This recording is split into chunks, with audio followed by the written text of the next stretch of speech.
I'm going to show you how to calculate the angle between two vectors.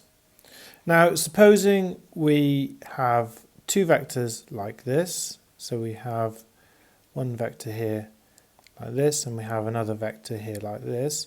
What we could do is we could calculate the angle to the horizontal of each of the vectors. So we could calculate this angle here for our vector there, and then we could calculate this angle here for that vector there, and then simply subtract those two angles, and that would then give us our angle between those two vectors.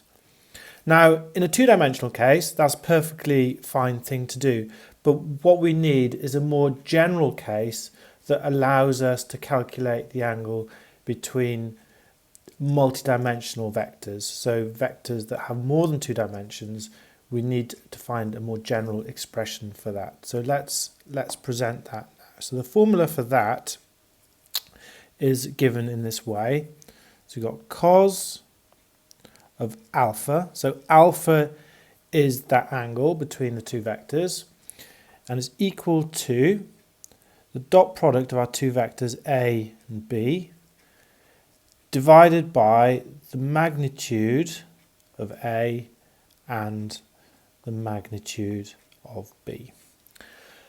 What we're going to do now is apply this formula to two-dimensional vectors. So we're going to apply it to two-dimensional vectors. So these are the two vectors we're going to be dealing with. So we're going to deal with A, which is vector 3, 2, and B, which is vector 2, 5.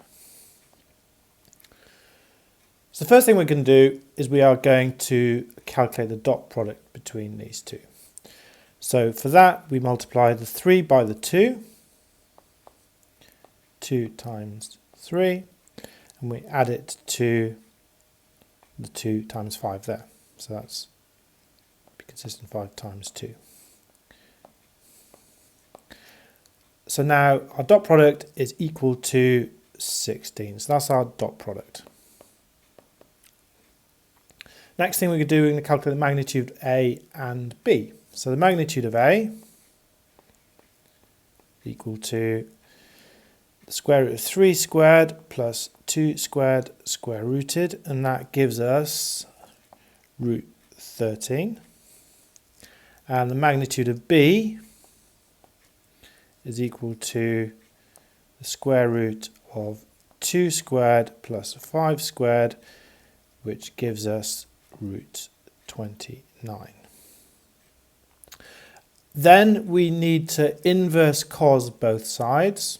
So we apply inverse cos to both sides. So now we need to do cos to the minus 1. So alpha is equal to inverse cos of 16, which is our dot product here, divided by magnitude of A, which is root 13, multiplied by magnitude of B, which is 29, root 29. Work all that out, and then we end up with an angle of 34.5 degrees.